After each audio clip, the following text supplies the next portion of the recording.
आज के इस टॉपिक में अपन जो आधारभूत अनुपातिक प्रमेय था उनसे संबंधित प्रश्नों का एवं उसका जो विलोम था उनसे प्रश्नों का हल करेंगे। तो पहला प्रश्न आपको दिया गया कि त्रिभुज एबीसी में बी समांतर बीसी, एडी बराबर 6 सेमी, डीबी बराबर 9 सेमी, एबी बराबर 8 सेमी है, तो इसी का मान क्या होगा। तो वो याद है किसी त्रिभुज में एक भुजा के समांतर खींची गई रेखा अन्य दोनों भुजाओं को समानुपात में विभाजित करती है। तो आधारभूत प्रमेय या समानुपातिक प्रमेय क्या था कि किसी त्रिभुज में एक भुजा के समांतर खींची गई रेखा अन्य दोनों भुजाओं को समानुपात में विभाजित करती है। ये आधारभूत या थेल्स प्रमेय या आधारभूत अनुपातिक या समानुपातिक प्रमेय था। उससे इस प्रश्न का हल करेंगे जो एसी है उसका मान ज्ञात करें। तो आपको क्या देना है इसमें एक जैसे त्रिभुज है इसका नाम क्या है एबीसी, उसमें क्या करें आपको कि एडी समांतर डी समांतर क्या है बीसी। तो त्रिभुज एबीसी में डी समांतर है बीसी। आज जो ये एडी इतनी इसका नाम आपको दे रखा है 6 सेमी, और जो डीबी है तो ये डीबी हो गया, ये कितनी है 9 सेमी है, 9 सेमी है। ए है वो 8 सेमी, तो कितनी है 8 सेमी।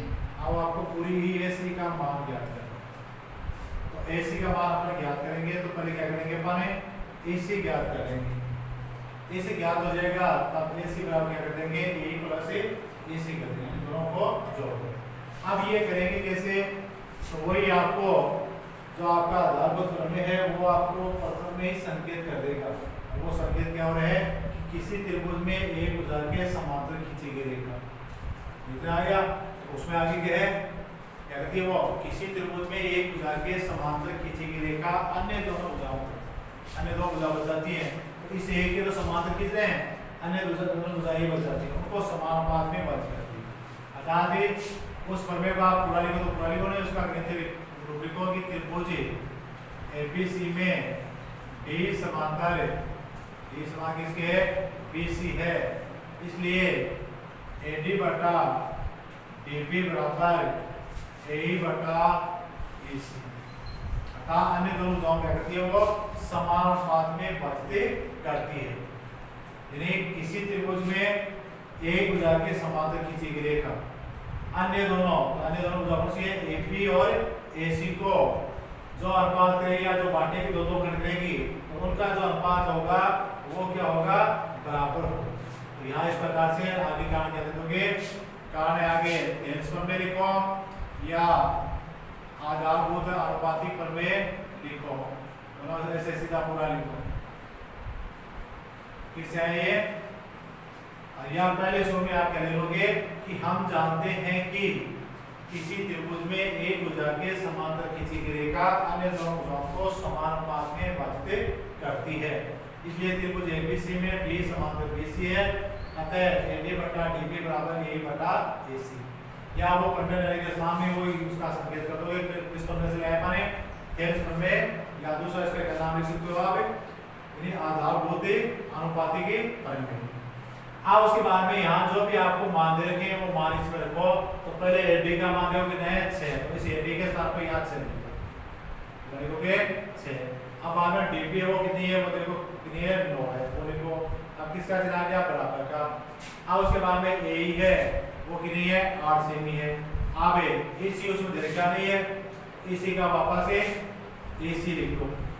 अब इनको वजन गुणा करो, क्या करोगे वजन गुणा करोगे तो इसको तो इससे गुणा इसको इससे, तो 6 इंटू एसी बराबर 9 इंटू 8। अब एसी बराबर 9 इंटू 8 का मान कितना आ गया 72। अब इस 6 को आगे देखो कितना चला जाएगा भाग में। अब 6 का इसमें भाग दे दो तो कितने में भाग जाएगा, पहले 6 कम 6 फिर 6 दूनी 12, 5 का नहीं 72 सेमी। अर्थात जो एसी है वो कितनी आ गई, कितनी आ गया वो 12 सेमी आ गई। अब आपको क्या पूछ रहे हैं, एसी पूछ रहे हैं। तो एसी बराबर है ए प्लस एसी, AC बराबर क्या होगा AE प्लस AC हो जाएगा। अब AE का मान जो कितना है वो आपको पहले से देखा वो 8 सेमी है और AC अभी आपने निकाला वो कितना है 12 सेमी है। अब यानी 8 और 12 हो गए 20 सेमी। इस प्रकार से आप इस प्रश्न का हल करो। ऐसे आपको प्रश्न हल करना है। अब दूसरा प्रश्न देखो क्या देते हैं वही ऐसे है कि त्रिभुज ABC में D समांतर BC है। यदि AD बराबर आपकी बात जो मान है वो ज्ञात राशियों में दिया आपको ज्ञात राशियों में नहीं है और उसमें ज्ञात राशि है वो कौन सी है ज्ञात राशि अक्ष है। उस अक्ष का मान आपको ज्ञात करना है। ज्ञात राशि क्या तरीके में अक्ष दिया है तो उसका मान आपको ज्ञात करना है। तो पहले देखो उसमें AB है वो कितनी दी है यहाँ से लेकर यहाँ तक का जो मान है वो है 4 अक्ष -3। फिर आगे देखो AE तो AE हो गया ये कितना आपको 8 अक्ष -7 है।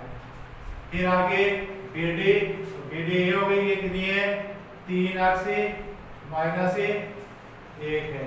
फिर CF वो कितनी है 5 अक्ष -3 है। यानी यहाँ से लेकर यहाँ तक जो C है वो कितनी है 5 अक्ष -3 है। अब इसमें क्या किया आपसे क्या किया जा रहा है कि अक्ष का मान ज्ञात किए अर्थात जो अक्ष है यहाँ उसका मान कितना होगा ये पूछा जा रहा है। तो वही आपको पहले क्या दिया कि त्रिभुज ABC में D समांतर BC है। तो वही जैसे समांतर देगा आपके दिमाग में वही क्या जाएगा क्षेत्रफल में आएगा और क्षेत्रफल में क्या कहते हैं कि किसी त्रिभुज में एक भुजा के समांतर खींची गई रेखा अन्य दोनों भुजाओं को समानुपात में विभाजित करती है। इसलिए क्या लिख लेंगे आप AD बटा DB बराबर AE बटा AC।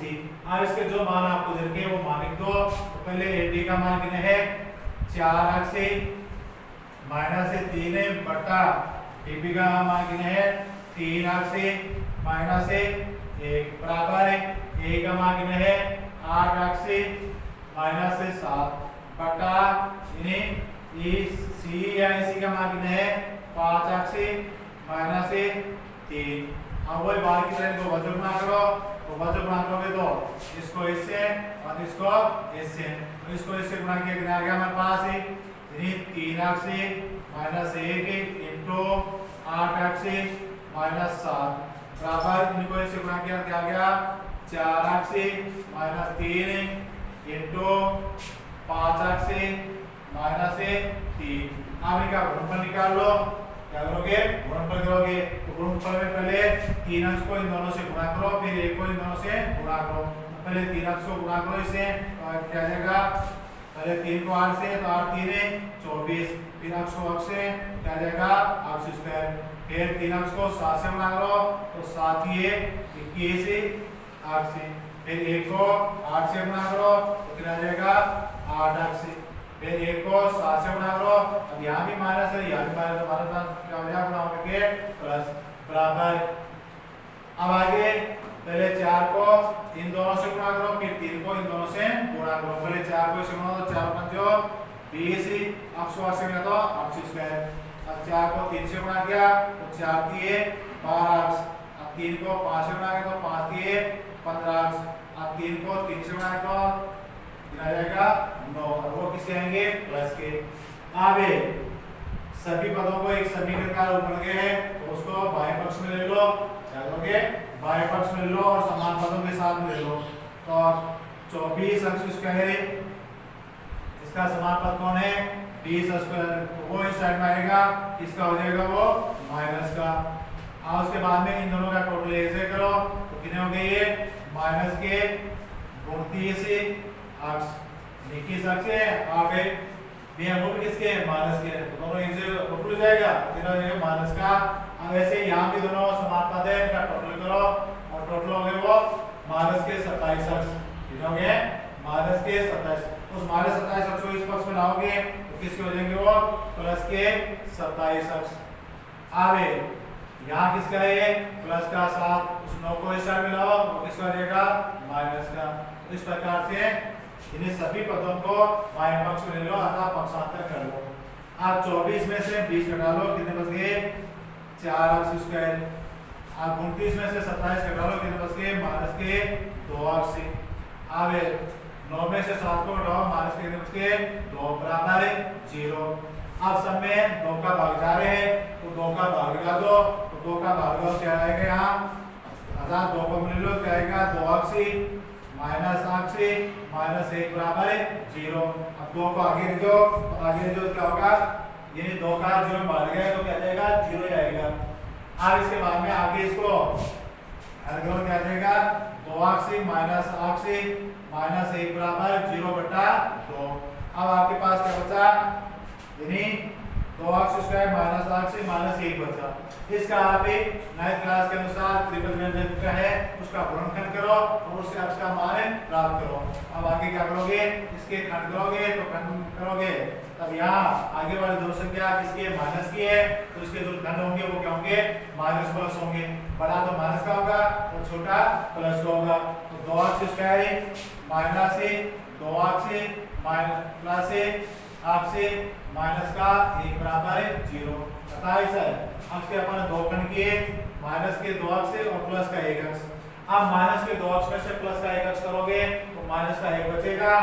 अब इनको गुणा करोगे तो माइनस प्लस गुणा करके क्या जाएगा, माइनस आएगा। अब बाद में क्या करोगे, आपने 2 को 1 से गुणा करोगे तो 2 x को x से गुणा तो क्या जाएगा, 2x स्क्वायर। इस प्रकार से इसे खंडोगे। अब वही दो खंडों में क्या करो, कॉमन लो, इन दो में कॉमन क्या आया, 2x आ गया। अब यहाँ इसका भाग दिया तो भागफल कितना आएगा, x आएगा। अब 2x में इसे 2x का भाग दिया कितना बार जाएगा, 1 बार। अब यहाँ कोई संख्या तो कॉमन आ रही नहीं है तो नहीं आती, वो क्या यहाँ क्या आता है, 1 आता है। अब 1 का इसमें भाग दिया तो जितना है उतना आ जाएगा, x बार यहाँ 1 बार बराबर 0। अब आगे क्या लिखोगे, x माइनस 1 बराबर ये और कॉमन ले लो तो यहाँ भाग दो कितनी बार जाएगा, 2x बार, यहाँ भाग दो कितनी बार जाएगा, प्लस 1 बार, ये आ गया। अब आगे क्या लिखोगे, या तो यानी x माइनस 1 बराबर 0 या यहाँ दूसरा क्या गया, 2x प्लस 1 बराबर 0। अब इस बराबर है तो x बराबर कितना आ गया 1, यहाँ क्या होगा, 2x बराबर आगे 1 ले जाओ माइनस 1, x बराबर आ जाएगा माइनस का 1/2। तो जो x आपको ज्ञात राशि दे रखी थी उसका मान या तो 1 है या माइनस 1/2 है। तो इस प्रकार से अपन जहाँ अज्ञात राशि का मान है वो प्राप्त करेंगे। अब अगला जो प्रश्न है उसमें क्या देंगे आपको, वही आधारभूत प्रमेय के अनुसार देगा, लेकिन अपनी बार त्रिभुज का नाम चेंज कर दिया गया। क्या किया, सिर्फ एक त्रिभुज का नाम चेंज किया और बाकी वो का वही है। उसमें वही आपको 3 संख्याओं के मान दे रखे हैं और वो मान के हैं, चौथी आपको पूछी जा रही है। तो आपकी बार त्रिभुज का नाम क्या है, PQR। ये P हो गया, ये Q और ये R है। तो एक त्रिभुज कौन से है, PQR है, जिसमें ST समांतर QR है। तो ये क्या है, ST है और वो समांतर किसके है, जैसे ST है वो QR के समांतर है। तो वही कौन सा हो गया, 23 में हो गया कि किसी त्रिभुज में, तो किसी त्रिभुज में एक भुजा के समांतर खींची गई रेखा अन्य दोनों भुजाओं को समानुपात में विभाजित करती है। आज जो आगे आपको मान दे रहे हैं तो QS है, तो QS ये हो गया, ये कितना है, 2.5 सेमी है। अब उसमें आगे क्या चल गया है, PQ है, ये जो पूरी PQ है वो कितनी है, 7.5 सेमी है। PQ कितनी है, वो पूरी 7.5 सेमी है। अब ये PR है वो कितनी है, 3 सेमी है। तो अब आपको क्या पूछ रहे हैं, पूरी PR का मान पूछा जा रहा है कि ये जो PR है वो टोटल कितनी होगी, वो पूरा पूछा जा रहा है। तो इस प्रकार से अपने इसमें किसका मान निकालना है, आपको PR का मान निकालना है। तो आप PR का मान निकालोगे तो 2 तरीके से यहाँ निकाल सकते हो। वो कैसे कि आप एक तो वही सीधा आधारभूत प्रमेय ले लोगे, एक उसका ही व्यापक रूप होता है, उस व्यापक रूप से तो आप ये जैसे इसमें पूरा आधारभूत प्रमेय से लोगे तो 7.5 में से 2.5 घटा लो तो कितना बचेगा, 5.0 बचेगा। अर्थात जो PS है उसका मान है कितना आ गया, 5.0 आ गया। अब वही आप लिखोगे PS बटा SQ बराबर PT बटा TR। अब सबके जो मान है वो लिख दोगे, लिखने के बाद में आपके पास PT का मान आएगा।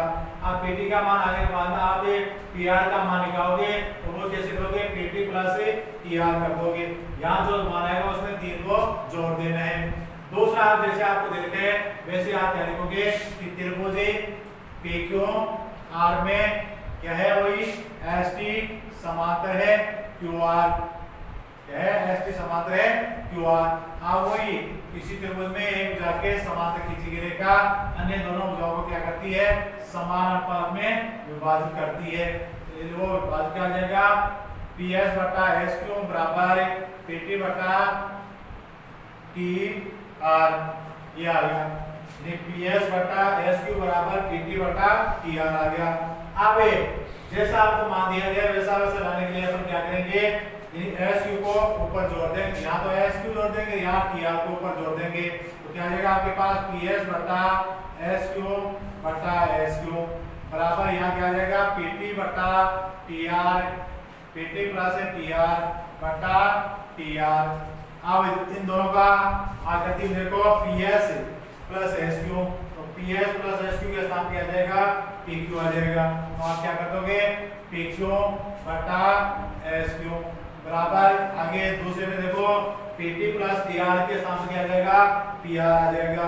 क्या कर दोगे यहाँ पी आर कर दोगे बटा टी आर। अब जो मान आपको देते हैं वो इसी क्रम में आपको दिए गए हैं। पहले देखो पी क्यू का मान कितना है 7.5 है, तो वो यहाँ 7.5 लिख दो। फिर एस क्यू या क्यू एस का मान कितना है 2.5 है, तो वो यहाँ 2.5 लिख दो बराबर पी आर का मान आपको ज्ञात करना है, तो पी आर का पी आर लिख दो। टी आर का मान देखो कितना है वो 3 सेमी है, तो यहाँ कितना लिख दो 3 सेमी लिख दो। अब वो इसको बदल गुणा करो, तो बदल गुणा करो तो इसको तो इससे इसको इससे, तो क्या आ जाएगा आपके पास 2.5 गुणा पी आर बराबर आगे क्या रहेगा 7.5 गुणा 3। अब आनो वही पी आर बराबर 7.5 गुणा 3 बटा 2.5। आप पहले पॉइंट को हटा दो, तो 7.5 का 75 कर दो गुणा 3 बटा 2.5 का कर दो 25, क्योंकि दोनों एक एक अंक वाले पॉइंट है, तो ऊपर भी 10 आएगा और नीचे भी 10 आएगा। 10 से 10 वो कट जाएगा, तो समान अंकों के पहले कोई दशमलव होता है तो उसको बाद में लिखने की आवश्यकता नहीं है। वो क्यों नहीं हुई, तो देखो इसका पॉइंट आओगे ऊपर 10 करोगे, इसका पॉइंट आओगे तो नीचे 10 से करोगे ऐसे। अब 10 से 10 और गया क्या बता, वही क्वेश्चन क्या बच गया हमारे पास। इसलिए अगर समान अंकों के पहले पॉइंट है तो उसको लिखने की आवश्यकता नहीं है। आप 25 का भाग 75 दे दो, कितना आ गया 3 बार, 3 को 3 से गुणा करोगे आ गया 9 सेमी। तो जो यहाँ में है इस प्रश्न में आपको कह देते हैं पी आर है उसका मान कितना होगा 9 सेमी होगा। तो इस प्रकार से अपन ये जो प्रमेय वो क्या हुए है, जो अतिरिक्त प्रमेय था उसका व्यापक रूप में ले लिया अपन। इसमें व्यापक रूप में आता, व्यापक रूप क्या होता है कि किसी त्रिभुज में एक भुजा के समांतर रेखा खींची जाती है तो उस जो खंड होते हैं वो उस भुजाओं के समानुपाती भी होते हैं, भुजाओं के समानुपाती भी होते हैं। ना जो खंड आपके पास है पी क्यू बटा एस क्यू बराबर पी आर बटा टी आर, ऐसे ही अगला ये भी आता है पी एस बटा पी क्यू बराबर पी टी बटा पी आर। अर्थात जो खंड होते हैं वो स्वयं भुजाओं के समानुपाती भी होते हैं, जो भुजाओं के उनके समानुपाती भी होते हैं। और वो आप दर्शन लेके करोगे योगानुपात या के जोड़ करके आप निकालोगे। तो इस प्रकार से अपने प्रश्न को करेंगे।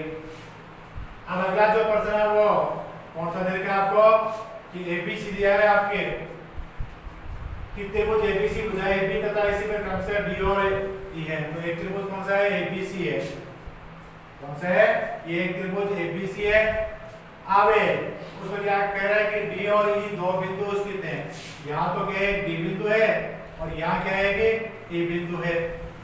डी और ए बिंदु दो बिंदु स्थित हैं, एडी बराबर तो ये एडी है वो कितना है 5.7 सेमी है और आगे बीडी है वो कितना है 9.5 सेमी है, 9.5 सेमी है।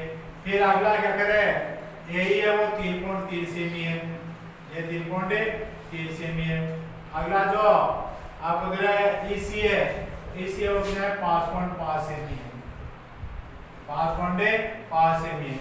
आप क्या पूछ रहे हैं क्या डी, आप जो बिंदु देंगे आप डी का मतलब क्या हो गया डी और ई को मिलाने पर जो रेखा हुई है अर्थात डी और ई बिंदु में से गुजरने वाली रेखा है वो इस बीसी के समांतर है या नहीं, तो वो आपको बताना है। अगर है तो क्यों है उसका कारण आपको स्पष्ट करना है। अब उसका कारण स्पष्ट करने के लिए क्या करेंगे, वही अपन प्रमेय का विलोम पढ़ा था कि यदि कोई रेखा किसी त्रिभुज की दो भुजाओं को समान पाद में भाज करती है तो वह तीसरी भुजा के समांतर होती है।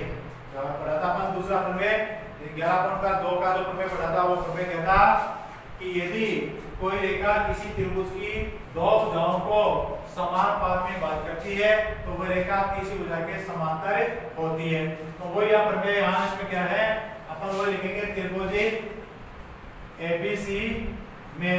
अब एबीसी में वो अनुपात निकालेंगे, अगर वो अनुपात समान होगा तो ये रेखा इसके क्या होगी समांतर होगी। तो पहले अपन अनुपात किसका निकालते हैं एडी बटा डीबी, एडी और डीबी का अनुपात निकालते हैं। तो एडी और डीबी आपको दिख रही है, एडी कितनी है 5.7 सेमी है और डीबी कितनी है 9.5।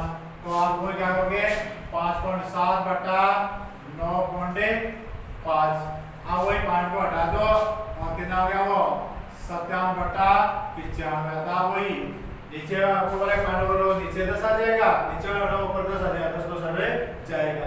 आप दोनों में आप देख लो तो दोनों में 19 का भाग जा रहा है, तो 19 का भाग दोगे तो यहाँ तो कितने भाग गया 19 57 है, यहाँ कितने भाग गया 5 95। तो कितना आ गया इनका अनुपात एबी बटा डीबी का 3:5 आ गया। अब ऐसे ही इस साइड वाले का अनुपात काटोगे तो वो ए बटा एसी बराबर 3.3 बटा 5.5। आप दोनों का काट डाल दोगे कितना आएगा 33 बटा 55।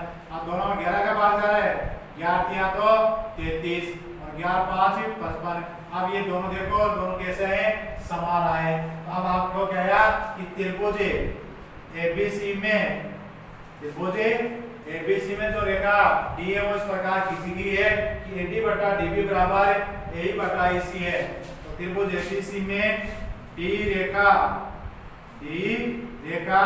भुजा कौन को एबी तथा एसी को इस प्रकार विभाजित करती है, इसी प्रकार काटती है विभाजित करती है, विभाजित करती है कि क्या करें वो एडी बटा डीबी बराबर ए बटा एसी है। अतः वो क्या गया किसी त्रिभुज में एक भुजा किसी त्रिभुज में कोई रेखा उस त्रिभुज की दो भुजाओं को समान पाद में भाज करे तो वह रेखा तीसरी भुजा के समांतर होती है। इसलिए आप कह लोगे इसलिए डी समांतर क्या हो गई बीसी है। वो क्यों ही थेल्स प्रमेय के विलोम से। यहाँ पर क्या आया है थेल्स प्रमेय का विलोम आ गया है। और थेल्स प्रमेय का विलोम क्या है यदि कोई रेखा किसी त्रिभुज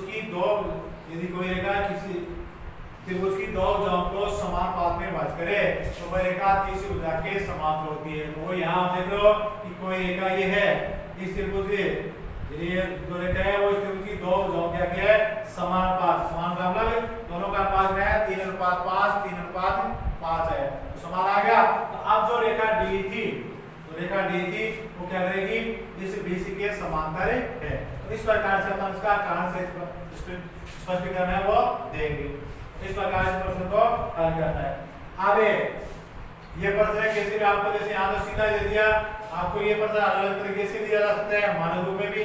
जैसे आपको इस प्रश्न को मैं ऐसे दे दूं ये दोनों ये दे दिया आपको, इन दोनों का टोटल दे दिया तो टोटल देखो कितना हो रहा है 7 5 12 और 9 5 14 1 15, तो 15.2 दे दिए। कितना दे दिया कि ये यहाँ ये न देगा आपको ये दे देगा एडी बराबर 5.7 तथा एबी बराबर 15.2 है, यहाँ 15.2।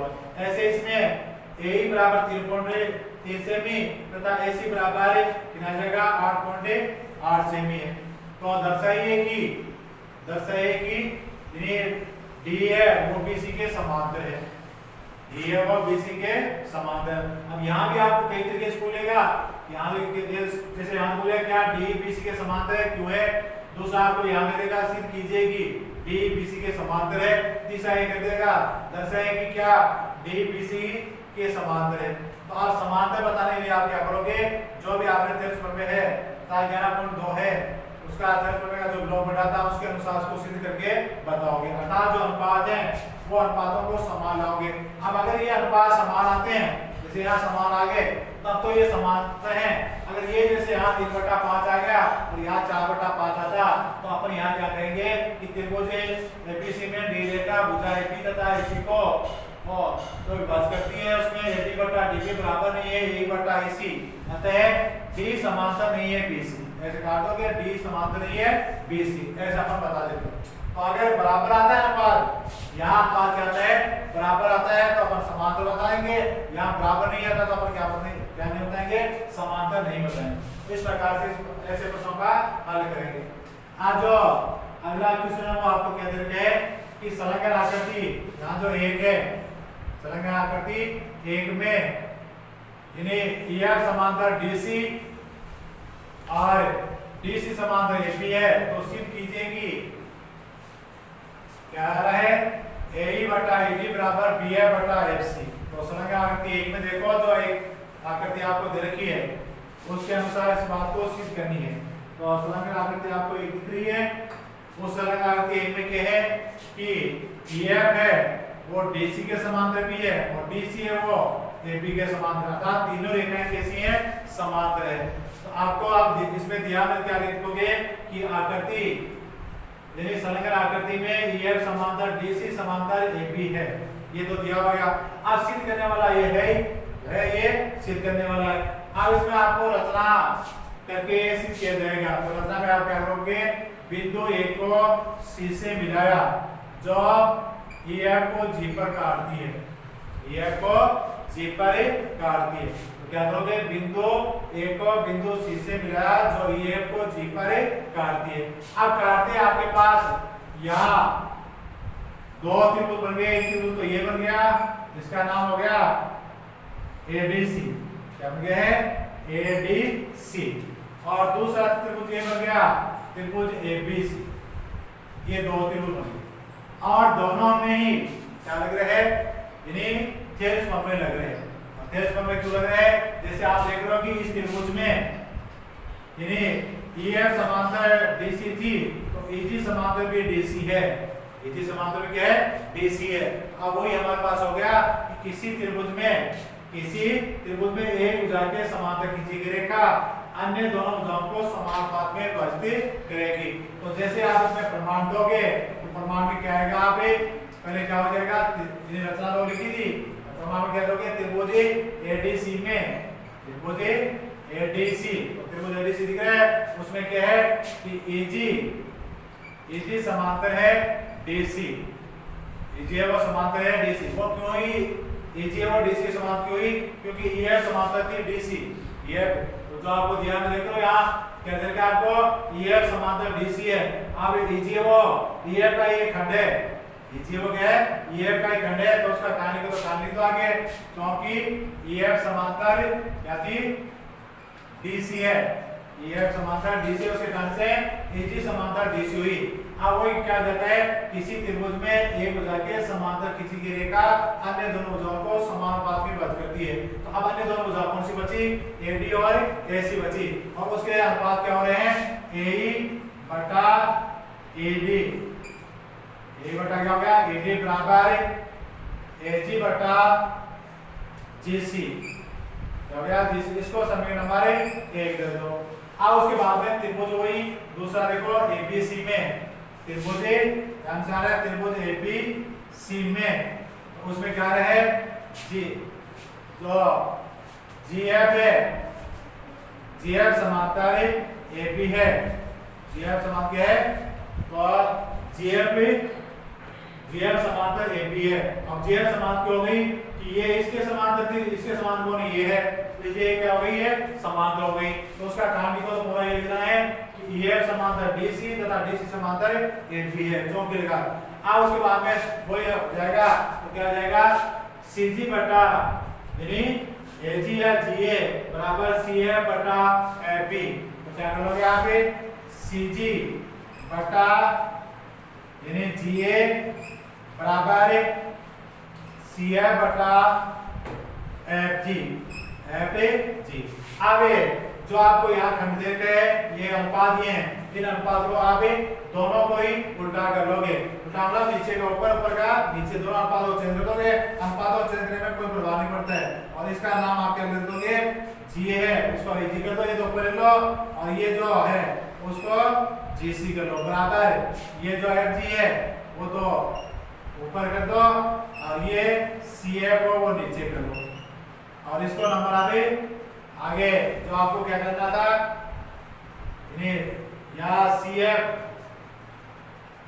एफ बटा यहाँ एफ बी है, यहाँ क्या कर दोगे वही एफ ए बी ऐसे। अब इसको नंबर 2 लगा लो। अब समीकरण 1 और 2 को अच्छी तरह से पढ़ो, उसमें क्या है तो उसमें देखो एजी बटा जीसी, एजी बटा जीसी दोनों में समान है, अर्थात इस समीकरण का इसमें मान रख दोगे, अर्थात एजी बटा जीसी है, एजी बटा जीसी है, उसके सामने क्या लिख दोगे एफ बी बटा एफ सी, और एफ बी बटा एफ सी लिखते ही आपको वो बात सिद्ध हो जाएगी। तो आप क्या करोगे, समीकरण 1 में समीकरण 2 का मान रखने पर, समीकरण 1 में समीकरण 2 का मान रखने पर, और मान रखोगे तो क्या हो जाएगा, यहाँ वाला जैसा सा लिख दोगे ए बटा एडी बराबर यहाँ एजी बटा जीसी है, तो एजी बटा जीसी के सामने लिखोगे एफ बी बटा एफ ए बी बटा सी एफ। ये बात आपको क्या करनी थी, सिद्ध करनी थी। एफ बी बटा क्या हो जाएगा एफ बी, बताओ उसको सही क्रम से लिखो, कब से बी एफ बटा एफ सी, इस प्रकार से इस बात को सिद्ध करके बताओगे। अब अगला जो प्रश्न है 6 का, उसमें आपको दे रखे हैं कि डी तो समांतर है बीसी, डी तो किसके समांतर है, तो डी देखो कहाँ है उसमें, वो तो बीसी के समांतर है, फिर सीडी समांतर है ये, तो जो आपको दिख रहा है कि जो डी है तो डी है, तो डी तो समांतर है बीसी के, और आगे जो ईएफ है वो सीडी के समांतर है, तो सीडी ये हो गई इनके समांतर है। अब इससे आपको सिद्ध करना है कि एडी का स्क्वायर बराबर है एबी गुना एफ, ये बात आपको सिद्ध करनी है। तो आप दिया हो तो क्या लगोगे, वही संलग्न आकृति में डी समांतर बीसी है तथा सीडी समांतर ईएफ है। अब सिद्ध करना है, उसमें क्या लिखोगे एडी का स्क्वायर बराबर एबी गुना एफ। अब रचना इसमें कुछ है नहीं, प्रमाण में जो लिखोगे तो प्रमाण में पहले आप जो त्रिभुज एबीसी उसमें चलोगे, तो त्रिभुज एबीसी दिख रहा है आपको, तो त्रिभुज एबीसी में, त्रिभुज एबीसी में डी समांतर बीसी है, तो वो क्या आ गया, थेस फॉर्म में आ गया है कि किसी त्रिभुज में एक भुजा के समांतर खींची गई रेखा अन्य दोनों भुजाओं को समानुपात में मदद करती है। तो अब इस त्रिभुज की अन्य दोनों भुजाएं कौन सी हो गई, यानी AB और AC हो गई हैं। तो अब AB और AC है, उसके जो अनुपात है वो क्या हुए, यानी AD बटा DB बराबर क्या हो जाएगा, AD बटा DB बराबर क्या हो जाएगा आपके पास AE बटा EC, AE बटा क्या हो जाएगा AC हो जाएगा, AE बटा AC हो जाएगा। इसको समीकरण नंबर 1 दे दोगे। अब उसके बाद में दूसरा त्रिभुज है, उसमें आप देखो एक त्रिभुज दूसरा और बना है, उसका नाम है त्रिभुज ADC, त्रिभुज ADC। तो ADC दिख गया सबको। अब ADC में भी क्या है, जो EF और DC के समांतर है, इसलिए इस त्रिभुज के वही क्या होगा, क्षेत्रफल में लग जाएगा। तो उस क्षेत्रफल में आप क्या करोगे, तो उसमें क्या जाएगा, तो वही चलो त्रिभुज ADC में यानी FE कर दो या EF समांतर है CD, वो आपको यहाँ दे रखे। तो त्रिभुज आपको दिख रहा है कि ADC, त्रिभुज ADC, और उसमें भी क्या है कि CD है वो EF के समांतर है, EF है वो CD के समांतर है। अब ये समांतर होगी तो वो इसमें भी थेस फॉर्म में लग गया, तो क्या हो जाएगा उसमें AF बटा FD, AF बटा FD बराबर A, उस साइड क्या जाएगा AE बटा A बटा EC, A बटा क्या जाएगा AC हो जाएगा। अब ए ही बटा AC होने के बाद में अब दोनों में तुलना करोगे, दोनों में आपके पास क्या रहे, यानी एक तो आपके पास है, ये दोनों समान आ रहे हैं, तो ये समीकरण नंबर 2 दे दोगे। तो देखिए दोनों समीकरणों के दाएं पक्ष समान है तो क्या होंगे, बाएं पक्ष भी समान होंगे। तो आप क्या करोगे, समीकरण 1 व 2 से, समीकरण 1 व समीकरण 2 से क्या जाएगा बाद आपके पास AD बटा DB बराबर AF बटा FD, ये आ गया। अब ये आने के बाद में अब आप आगे जो अपन सिद्ध करना चाह रहे हैं वो सिद्ध करने वाला है नहीं, इसलिए इसमें क्या करोगे, दोनों पक्षों में एक एक जोड़ दो, अर्थात जो भी है वो ऊपर AD है उसको उस नीचे वाले में जोड़ दो, यहाँ AF है वो इसी में जोड़ दो। तो जैसे इसमें करोगे यानी AD बटा DB प्लस AD बराबर AF बटा FD प्लस AF। आप वो चित्र में देखो AD का तो AD लिख दो, आप उसके बाद में DB प्लस AD, तो DB प्लस AD है उन दोनों के सामने क्या लिख दोगे, AP लिख दोगे। अब उसके बाद में AF का तो AF लिख दो, और जो FD है तो FD हो गया, AF हो गया, तो ये दोनों के सामने क्या लिख दोगे, AD लिख दोगे, तो बटा AD। अब इसको वजन गुणा करोगे, तो वजन गुणा करने पर जो आपको सिद्ध करना था वो प्राप्त हो जाएगा। तो वजन गुणा करो, इसको तो इससे गुणा करो, इसको इससे गुणा करो, तो AD इंटू क्या जाएगा, AD बराबर AB इंटू AF। अब AD को AD से गुणा किया जाएगा, AD का स्क्वायर बराबर AB इंटू AF। इस प्रकार से अपन सिद्ध करके इसको बताएंगे। तो इस प्रकार से जो सारे मेथड है वो अपन किससे कर रहे हैं, केस फॉर्मूले से कर रहे हैं।